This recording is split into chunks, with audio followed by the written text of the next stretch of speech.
My name is Shelly Haekyung Choi. I'm Korean, but because I represent the United Nations and our working language is English, and that is why I'm doing my presentation today in English. And I hope you are okay with that. I'm Program Management Assistant at the United Nations Project Office on Governance. And this project office is under United Nations Department of Economic and Social Affairs, UNDESA. It is under the Secretariat. So my boss is Antonio Guterres, the Secretary General.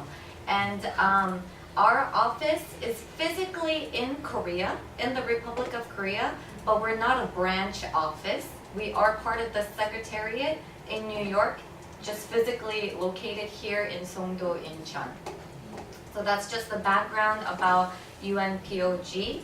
And today I was invited to this event to talk to you about SDG 16, which is about promoting peace, justice, and strong institutions. Thank you very much. And I just want to talk about it very plainly. Just saying, I want to live in a safe world, safe and happy world. The SDGs is about our well-being and my happiness. So I want to live in a happy, just, and safe world, and that's what SDG 16 is about. So I will go over the goal 16 itself, talk about the targets in the goal 16 and where we stand, and why it matters, and some of the work that UNPOG does in relation to SDG 16.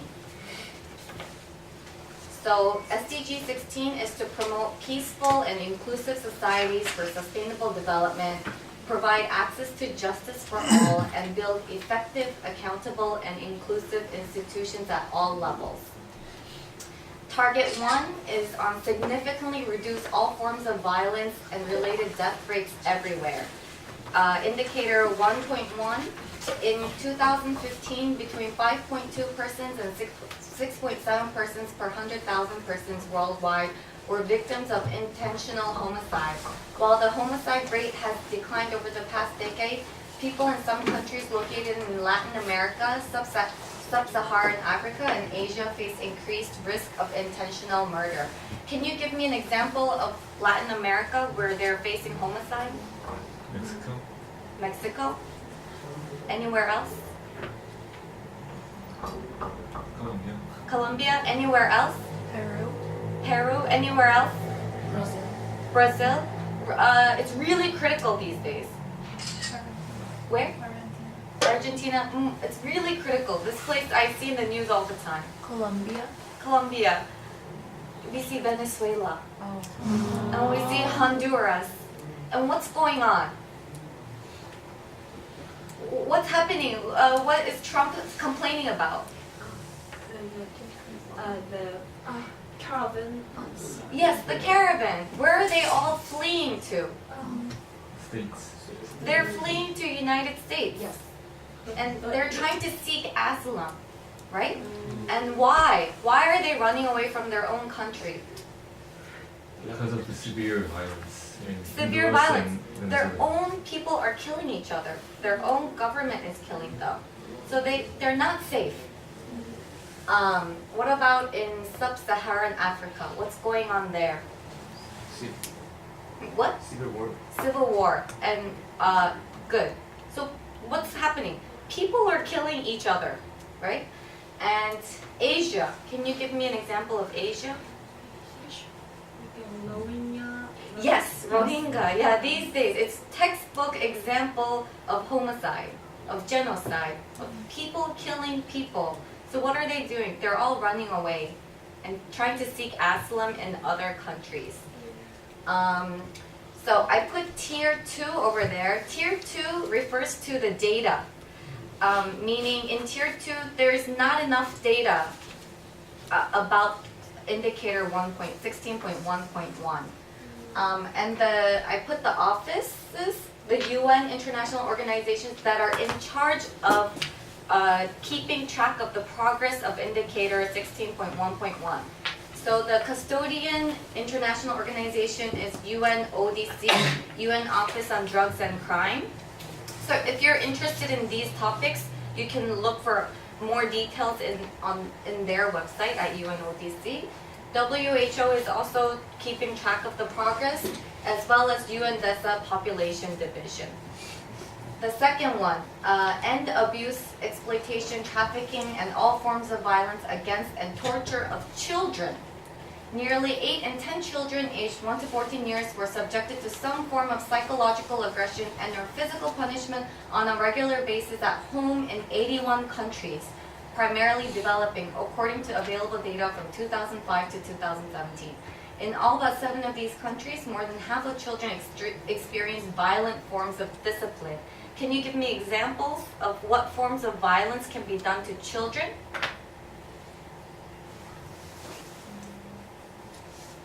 This is not very, this is less common in Korea, but in other developing countries, it's within the culture of child marriage. Children are forced to get married really young. This is common in India. It's in their culture. It's permissible. And think of another example. Some countries in Africa, it's okay to be in child labor.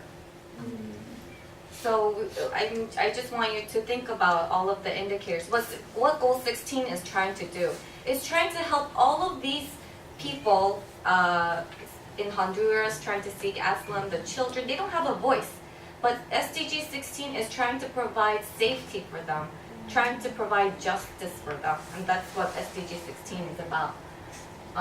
Moving forward, end abuse, exploitation, trafficking, and all forms of violence against and torture of children.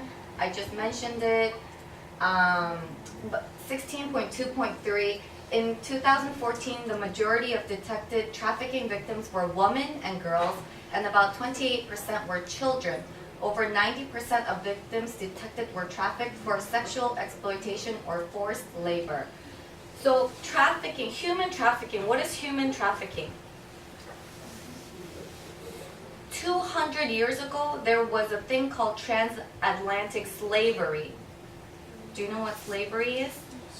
So who were the slaves? Let's give an example. African people, where? Where are they? Where were they enslaved to? US. Exactly. But that has ended 200 years ago. But now this is a new form of slavery, trafficking. So they sell people from Liberia to Italy.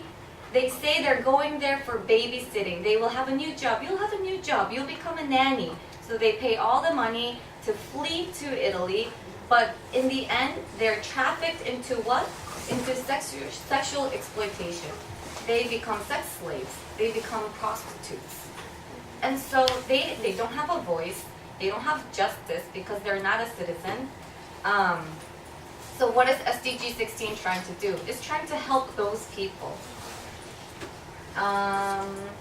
And then 16.3.2, the proportion of prisoners held in detention without being sentenced for a crime remained almost constant in last decade, from 32% in 2003 to 2005 to 31% in 2014 to 2016. So you can see that people were in prison. They were in prison without a crime. They were sentenced without a crime. But the rate has remained the same. There's no progress ever since 2003. There's no progress.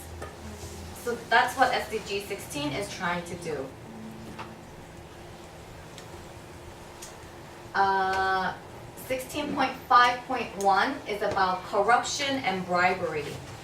Opaque, burdensome, and inefficient regulations and procedures nurture opportunities for corrupt officials to extract bribes or unofficial payments. In 2015, over 18% of firms worldwide reported receiving at least one bribery payment request. The share of firms in low and lower middle income countries totaled 25% compared to 4% in high income countries. So can you give me an example for Korea, where there was a case of bribery in business sector? I think it's related to something. Yeah, good example. And Korea is a developed country. And Samsung is so powerful. who can defeat Samsung? But SDG 16 is trying to keep everyone accountable. That's what SDG 16 is trying to do. Let me go forward. By 2030, provide legal identity for all, including birth registration. Birth registration is a first step towards safeguarding individual rights and providing every person with access to justice and social services. While many regions have reached universal or near universal birth registration, globally 73% of children under 5 have had their births registered. The proportion is less than half in sub-Saharan Africa. This is one way, one tool for a person to be provided with all the basic services such as health, education.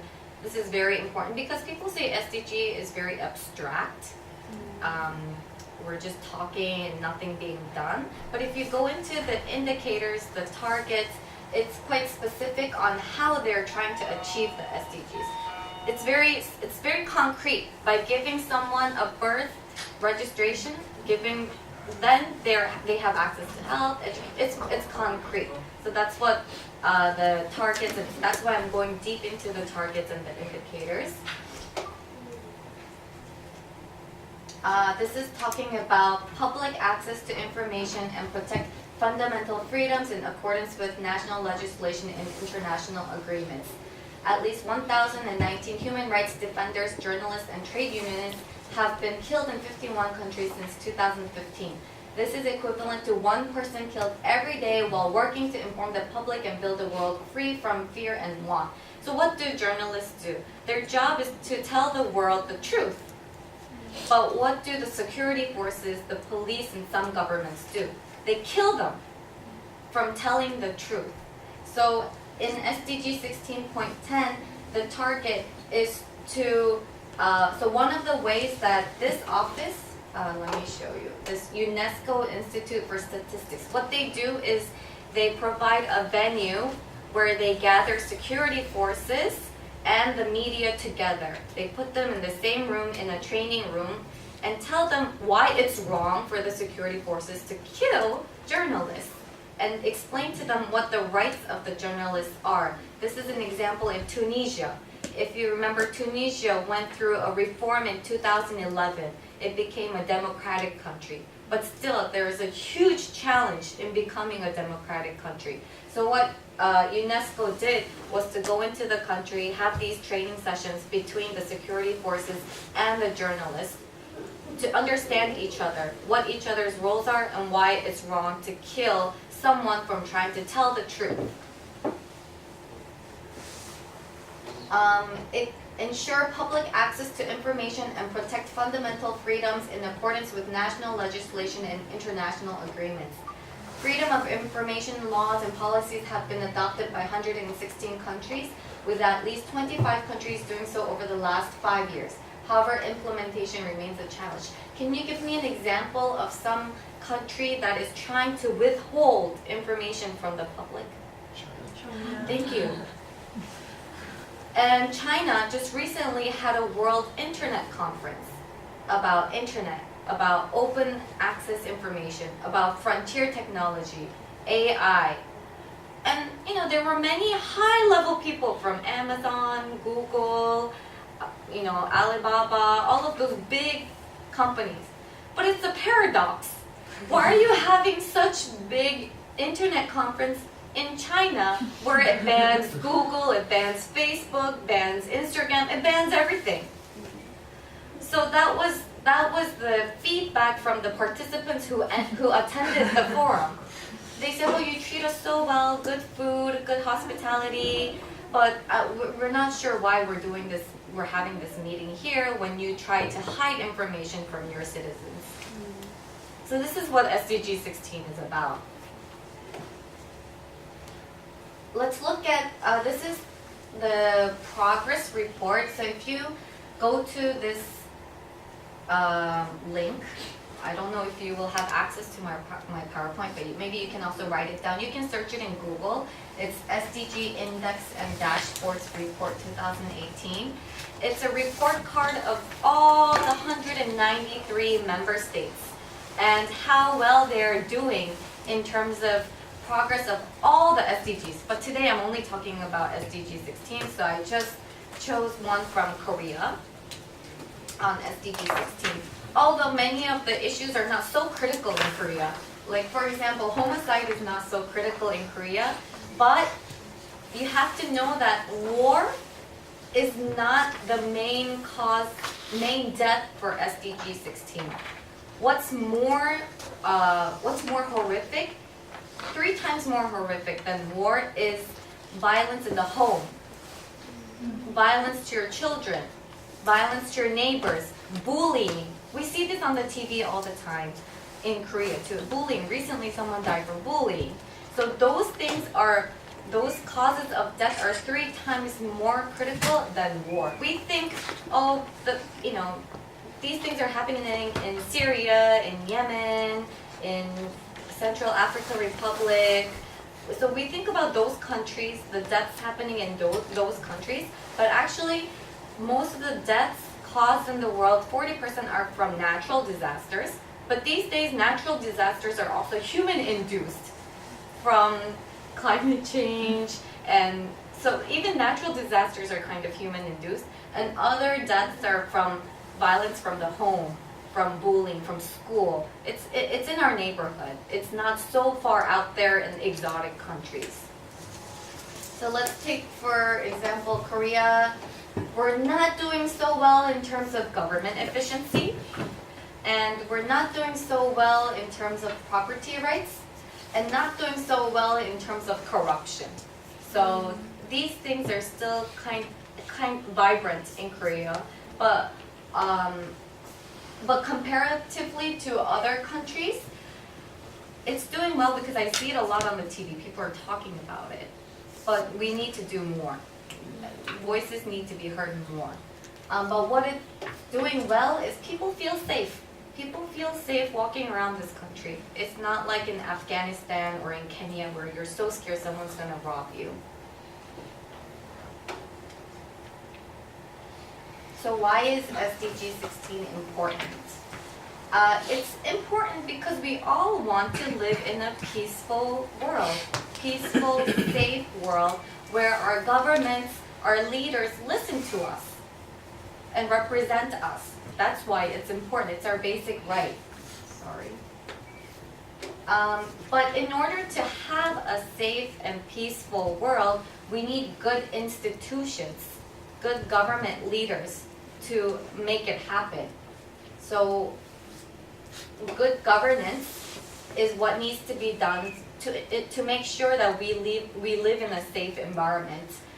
Good governance, the elements of good governance are that governments are accountable, it's transparent, it's responsive, equitable and inclusive, including everyone, the voices of women, children, disabled, the vulnerable, the very poor, the migrants, so everyone, that it is inclusive, it's effective and efficient, follows the law, it's participatory, so not only the leaders, but also the civil society, university students, the youth group, and then that it is consensus oriented, that it is agreed by everyone in a democratic way.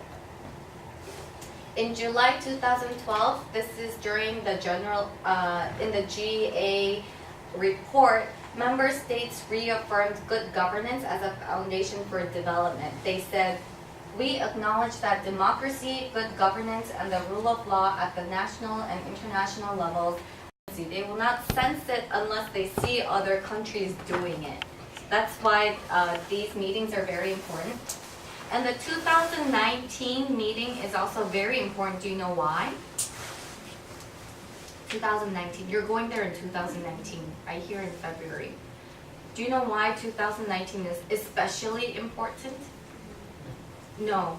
2019 is especially important because all the countries would have reported their progress by then. That's one really important point. Number 2, it is really important because it will be reviewed at the head, at the summit level during the General Assembly. the presidents will come to report on their progress in the SDGs. This is really high political will. So that's why 2019 is really important. It's the first phase of completing all the reviews. Now, after 2019 reviews, it's really start for action, for implementation. They have to improve their data skills.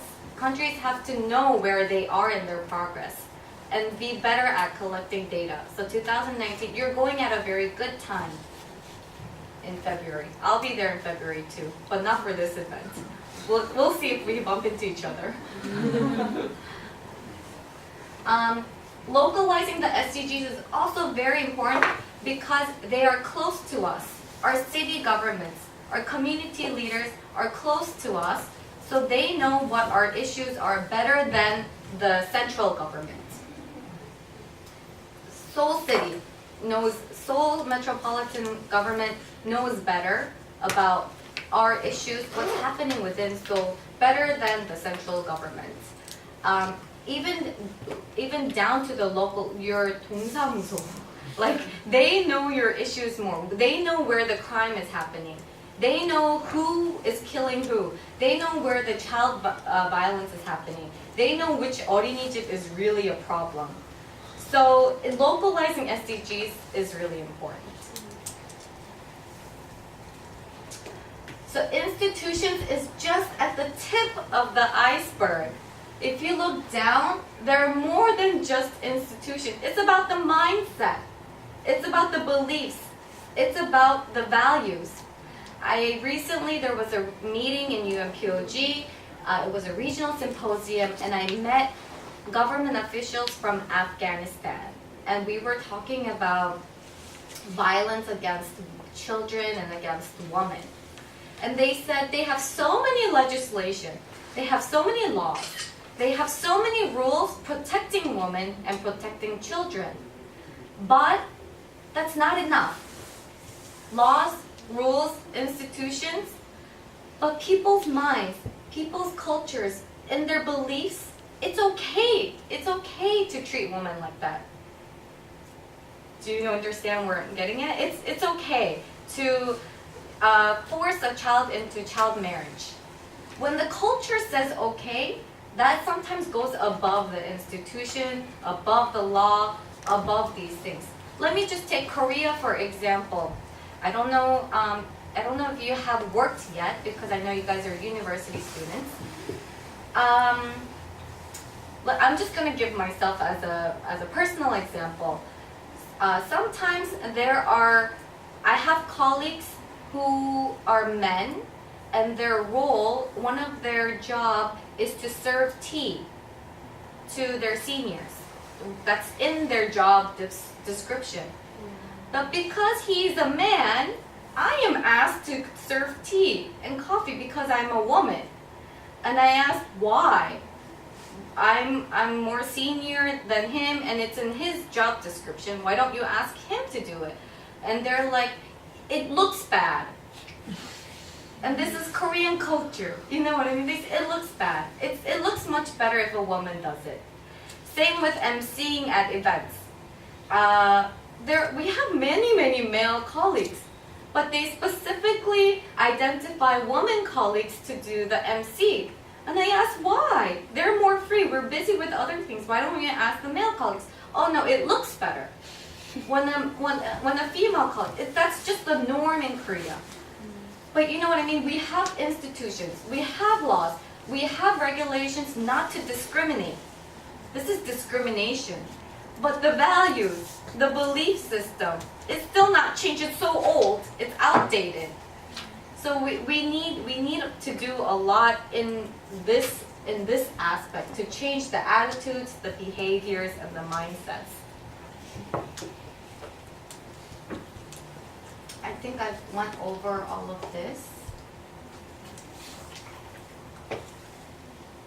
I talked about how birth registration is first step towards safeguarding individual rights so that they can have financial services such as banking, social benefits, healthcare, education, political and legal rights. gender equality, and migration. So I've covered this before, but these are some concrete examples of how SDG 16 can be achieved. And what does our office do? We focus on research on recent trends, analyze best cases, and develop policies and strategies in implementing SDG 16. We do this through international conferences, workshops, and study visits. Just like I said, international conference, that's where I met my Afghanistan colleagues, and that's when they talked about what should we do about our culture. And so they talk with other colleagues from other countries. And we just provide the venue. We publish reports, we raise awareness and partnerships. So raising awareness is like me coming here and telling you about SDG 16. That's one of our activities. Another thing that we do is called capacity needs assessment. It's like a survey. We give out to all the countries asking them what they need, where they are lacking their capacity, what kind of help they need. So after we receive all of their responses, we design a program. We design a research study or international conference trying to meet their needs. I just want to give another example.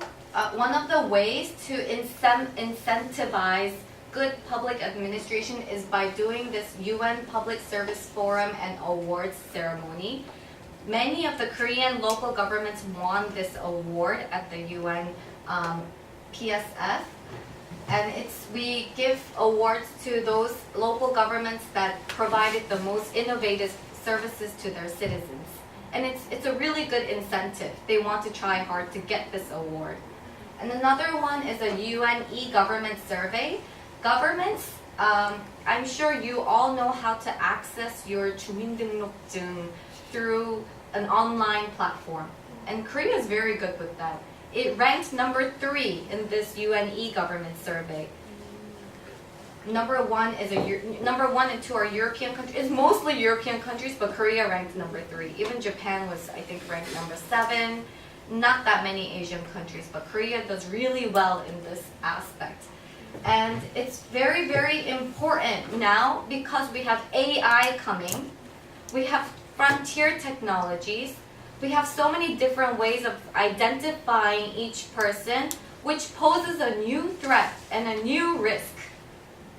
Who is looking at me? Who is looking at my identity? Who can follow me? These are new risks and new threats.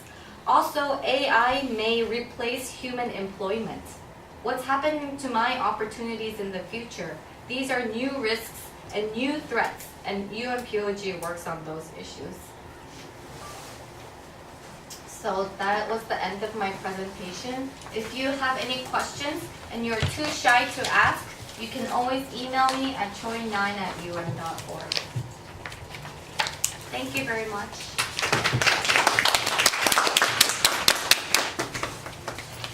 So maybe do I have something? Sure. If your time allows, you can ask any. You can answer any questions from students.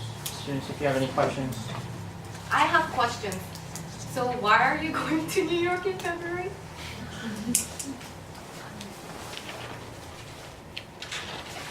Because we have the 3 goals, like goals 4, and goals 12, and goal 16. So we will separate the team, and each team will make this choose a specific the issues and like identify the issues, and then we will suggest some action, call to action.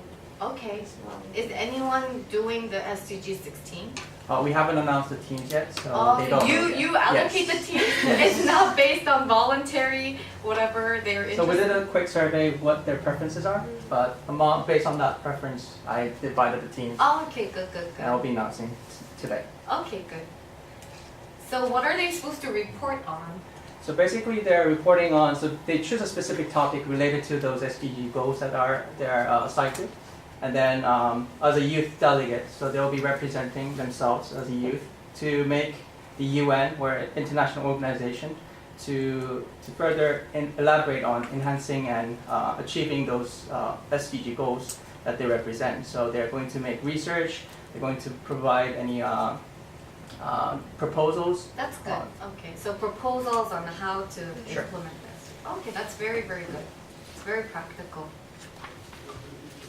Okay. I Oh, have yes. some questions like those things that you talked about. I guess most of them are implemented in a local level, not in an international level. But like, since the trend now is, well, Trump is president and Brazil elected someone that's far right, like Trump, and there are many European countries, like Poland, that are turning far right. And those issues are, I guess, they're not actually, I mean, like, are we able to tackle these issues through international or in a UN-based level? Because, like, they're what those people want in those countries. I know. That's a really, really good point and very, very hard as a UN person to answer. Because I'm supposed to represent these countries, right? 193 member states. I don't think it's about which political, what color they are, whether they're right or left. That's not the issue. It's just what's happening is really the issue. Are there human rights violations? Mostly human rights violations. So, freedom of speech, and those are the issues that I would say as a UN person, that I'm allowed to say as a UN person. But sadly, SDGs are not legally binding. They're not legally binding like the Paris Climate Action. But it's there for accountability. And I know progress is really, really slow, but I gave you the example of Tunisia becoming a democratic country in 2011. And I know many other countries really want to democratize. But the leaders at the top are really, really holding it. So that's really a difficult issue. But it's the people that have to speak up. It's the people. Like, I want to say it's the people. But even in the US, Trump has he has huge supporters. So it's the people that have to voice things. I know even it's challenging for Russia also. It's challenging for China also. And it's the people. I mean, in China recently, she was a very famous actress. Yeah. And even Jack Ma. But you know what they say when we ask them those questions, what do you do? They say, I have to follow the rules. That's what they say. I have to follow. I don't know about Pan Bingbing. She's not following the rules right now, so I think she left the country. But Jack Ma, he was about to be kicked out of the country, but he eventually followed the rules, so he's back in China. So it's really, really strong. I don't know what can be done. But I think the voices of youth, the voices of the people need to speak really, really loud. I always say when participants come to me and complain about some of the projects that we do, or they're not happy with the forums or the forums that we do, many of the complaints are because maybe the top level people in the UN want it this way, but the participants themselves didn't enjoy it. Then I always tell them, write it in the evaluation form. Put it in the form.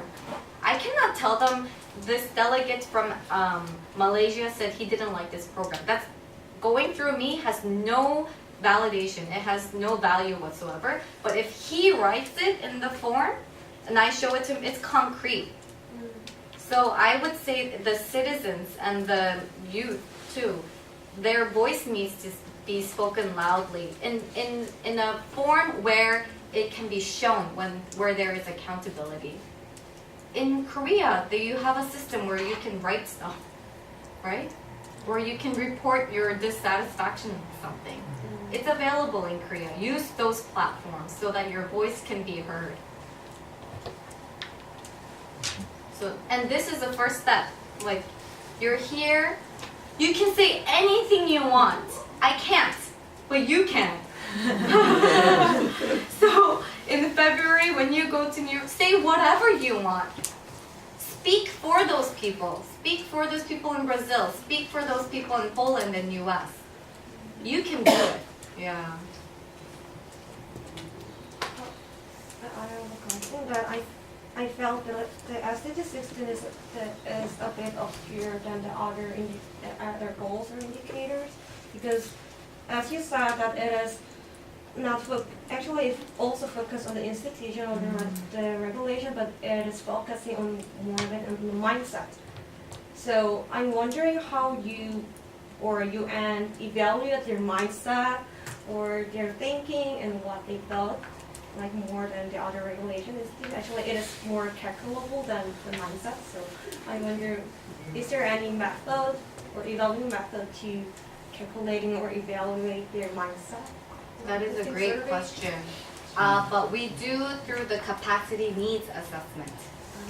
So we do the surveys through the capacity needs assessment, the one I talked to you about. But that is really, really important. We can never change our, because there are institutions and laws, but people don't follow them. What's the use?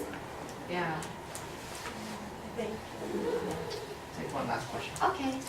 Is it okay to speak in Korean? Yeah, sure. 네. UN에 들어가기 위해서 어떻게 준비하셨는지. 네네네. 저는 지금 유엔에 다닌 지 7년 됐고요. 그 전에는 한국교육과기술부에서 2년 동안 근무를 했었어요. 그래가지고 저는 대학교랑 대학원을 심리학으로 졸업을 했어요. 근데 제가 심리학을 공부한 이유는 저는 사람을 너무 사랑하기 때문에 이제 사람에 대한 공부를 하고 싶어서 심리학을 공부를 했고, 한국에 들어와서 직장을 교육부에서 일을 하게 됐는데, 왜냐면 교육부는 사람을 교육하고 사람의 양성을 위한 거니까 그게 저랑 너무 잘 맞아서 거기서 2년 동안 일하면서 너무너무 행복했어요. 내가 이렇게, 저도 그때도 웨스트 프로그램이라고 혹시 아세요? 웨스트 프로그램? 네, 그 프로그램 매니저였는데 이 한국 대학생들을 미국에 보내서 이제 마인드세트를 더 넓히고 막 너무 보람 있는 일이었던 거예요. 또 한국에 들어와갖고 막 취직도 잘 되고 이러는 거 보면은 아, 내가 정말 보람 있는 일을 하고 있구나 하고 굉장히 즐거워하고, 거기서 HR 포럼 같은 데를 이제 가서 장관님 라운드테이블 회의 때 MC도 하고 그랬었어요. 근데 거기서 내가 영어로 MC를 하면서 거기에 뭐 유네스코, 뭐 그 월드뱅크 이런 분들도 같이 앉아 계셨는데, 나중에 뭐 MC 끝나고 와갖고 왜 한국 공무원으로 일을 하고 있냐고 물어보는 거예요. I was like, why not? I'm so happy. I love my job. Why not? 그러니까 아니라고. 국제기구로 가서 일을 하셔야 된다고. 영어도 할 줄 아는데 왜 이렇게 작은 무대에 있냐? 큰 무대로 가라. 그게 first year 때 그 말을 들었어요. 되게 막 자존심 상하더라고요. 나 나름 굉장히 여기서 만족을 하고 있는데, 그 후년에 이제 두 번째 해에 또 장관님 회의에서 MC를 하고 있는데, 다른 이제 또 UN 분들이 와, 왜 넌 여기에 있냐고. 국제 무대에 가서 일을 해야 되는데 왜 이렇게 조그만한 한국이란 나라의 교육부에 이렇게 조그맣게 일을 하냐. 국제 무대에 가서 일을 해라. 너무 또 자존심이 너무너무 상하는 거예요. 그래서 그때부터 이제 알아보기 시작했는데, 한국 학생들은 유엔을 너무너무 좋아해서 제가 경쟁자가 너무 많다는 거를 이미 알고 있었어요. 그래서 하기도 싫고 귀찮기도 하고, 근데 여기 너무 좋고 교육부가 너무 좋고 만족스럽고, 근데 자꾸 나를 무시하니까 자존심이 너무 상하는 거예요. 그래가지고 알아봤는데 꼭 유엔 경험이 있어야지 취직이 된다는 거예요. 그래서 인턴십을 또 알아보고, 근데 내가 지금 돈을 받고 일하는데 왜 무급으로 일을 해야 되나. 그래서 이제 근데 한국에는 살고 싶지 해갖고 UNOSD라는 다른 UN POG 말고 다른 UN 오피스 있는데, 그것도 네사 소속인데 거기에 이제 일을 그냥 무조건 시작했어요. 무슨 일인지도 잘 모르고 서스테이너블 디벨롭먼트 관련된 거지만은 시작을 했고, 차원이 달라요. 한국 교육부랑 차원이 너무너무 달라요. 역시 국제기구니까 너무 어려워요. 너무 생각할 것도 많고 알아야 될 것도 많고 이게 디플로마틱한 그런 자리이기 때문에 그 많은 193개국 회원국을 대하는 태도도 이렇게 외교관처럼 해야 되고 하니까 내가 하고 싶은 말도 못하고 내 생각도 비춰내지 못하고 그게 너무 힘들었었어요 처음에는. 근데 지금은 계속 아직도 배워나가는 것 같아요. 쉽지 않고 그 다음에 거기서 일을 진짜 열심히 해서 한 번 승진했고 그 다음에 UNPOG도 승진 때문에 온 거예요. 또 이제 승진을 해서 온 거고 이제 계속 또 승진하고 싶어서 또 열심히 하고 있고 이렇게 토요일 날도 나와요. 네, 그런 건데 저는 제가 유엔에 가고 싶어서 전 뉴욕에서 대학원을 나왔는데 뉴욕에 있으면서 유엔 한 번도 가본 적도 없어요. 헤드쿼터 관심이 아예 없었어요. 저는 이렇게 크게 하고 싶지 않고 되게 작게 내 주변에 있는 사람들에게 영향을 끼치고 싶다 그런 마인드셋이었기 때문에 그렇게 시작했지만 거기서 정작 일을 하는데 왜 여기 있냐 큰 무대로 가라 큰 물에서 놀아라 자꾸 그렇게 해서 여기에 온 것이지 제가 계획한 건 아니에요. 그래서 제가 전하고 싶은 말은 어디든 가라. 예, 항상 처음에 유엔으로 시작 안 해도 되고 어디든 가서 경력을 쌓고 누가 제일 어떤 필요가 있는지 그거를 딱 포착하는 게 제일 중요한 것 같아요. 그거를 딱 내 분야는 이거구나라고 딱 그게 확신이 있을 때 가면은 그 자리에서 빛날 거라고 저는 생각을 해요. 네. 오늘 다시 한번 귀한 시간 내주신 최영임 선생님께 When are you going to be in New York? I'll be in New York on February 19th. Okay, so we'll be there. At the same At time? the same time. What a coincidence. Maybe we might bump into you. at Yes, the we might UNHP. bump into each other. That's great. So once again, thank you very much for coming today. And I hope that students had a better understanding on SDG Goal 16. So they'll be asking a lot of questions throughout the program. So wait for your emails. And then we'll see you maybe in February in New York. Yes, Great. yes. Thank you. 네, 감사합니다.